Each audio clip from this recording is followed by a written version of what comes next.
Mavzumuz rejim qachon o'zgaradi deb nomlanadi.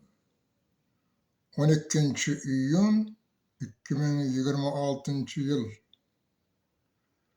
Qayg'usi O'zbekiston, da'vosi Turkiston bo'lgan azizlarim, qalaysizlar? Jonlimsizlar? Ko'pincha ba'zilar rejim qachon o'zgaradi, jonga tegdi bularning o'yinlari deydi, sekin shivirlab. O'limga tik qaray olgan kuning rejim o'zgaradi deya olmayman. Chunki sen o'limga tik qaray olmoq tugul, tenglik va adolat tarafida ham turolmaydigan, o'z soyasidan ham hadiksirab yashaydigan odam shaklidagi jonzotga aylantirilgansan deyishga tilim bormaydi. Odamning yuzi issiq. O'zbekchilik sabab andisha qilaman. Shunday bo'lsa ham ba'zi mulohazalarimni aytmoq, yetkazib qo'ymoq majburiyatidaman. Sening erking, huquqing uchun ota-onangdan ham ko'proq kurashgan va kurashayotgan zamondoshingning qadriga yetgan kuning rejim o'zgara boshlaydi. Sen ularni yoqtirmasliging, uzoqdan ko'rganda yuzingni ters bo'lib ketishingni ko'rganlarida ham ular sendan ko'ngil uzmaydi. Sababi ular sening majnuningdir. Seni barcha qusurlaring, barcha gunohu xatolaring, kamchiliklaring bilan sevadi.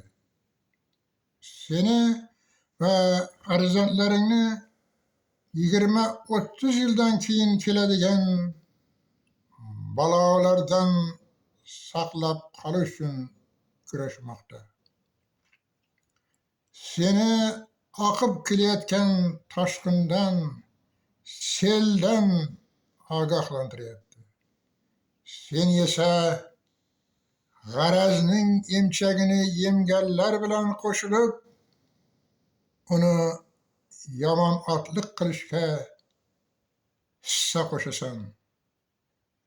Sen aqllisan, biroq so'qirga o'xshaysan.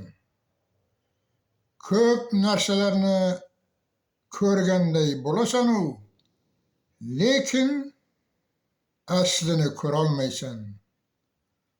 Aslini ko'rolmagach, qanchalar aqlli bo'lsang ham, ne bir o'yinlar ketayotganini anglamaysan. Seni o'z shirin yolg'onlari bilan manqurtga aylantirgan, seni shirin orzular, shirin xayollar tutquniga, qurboniga aylantirganlarning yoniga chopasan.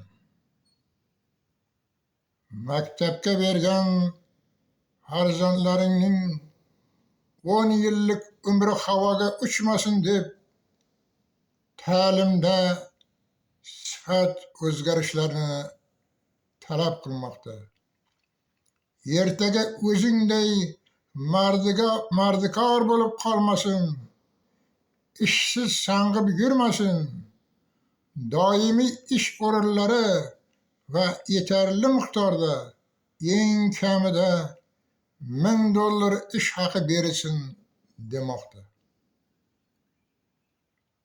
Nafaqalarning eng kam miqdori $500 bo'lsin demoqda. Keksayganingda hozirgi ota-onalar kabi ovqatga sarflasa,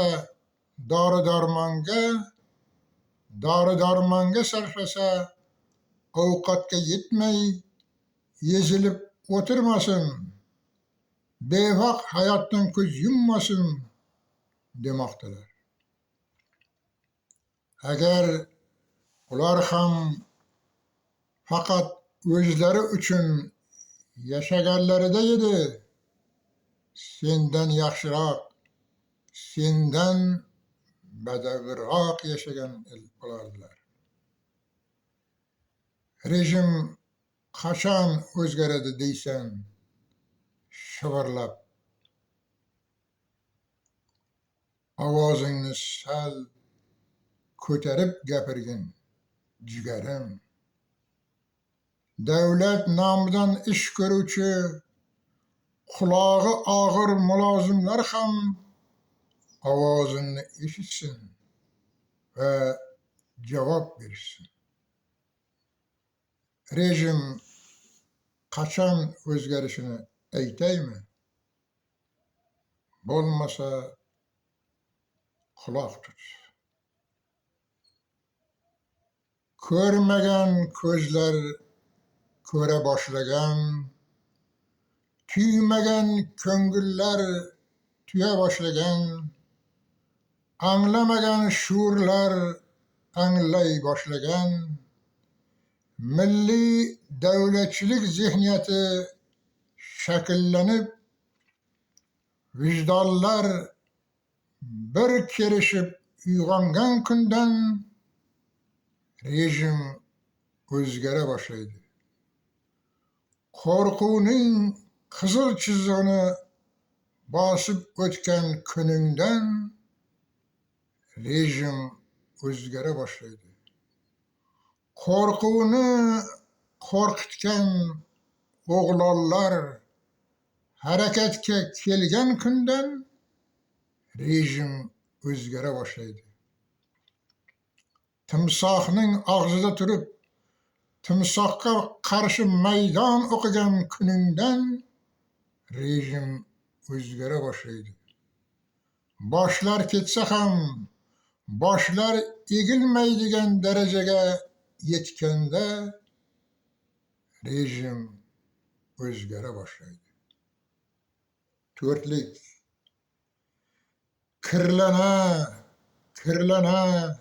Kirlanib bo'ldik. Sirlanib bo'ldik. Bir zamon bobolar sher yurak edi. Yerlanib bo'ldik. Shunday bo'lsa ham atrofga olazarak qarab, haqsizlikka, huquqsizlikka, adolatsizlikka qarshi ichki kechinmalaringni biror yaqin kishingga shivirlab aytayotgan ekansan, uzun tunlarning orqasidan oqarayotgan tongday yorishib, uyg'onayotganing rost bo'lsin, ey mening jonday aziz ko'rgan munis elim. Bugunga shular. Turkiston ittifoqini qurish va uning ravnaqini ko'rish barchamizga nasib etsin. Ko'rishguncha xayr.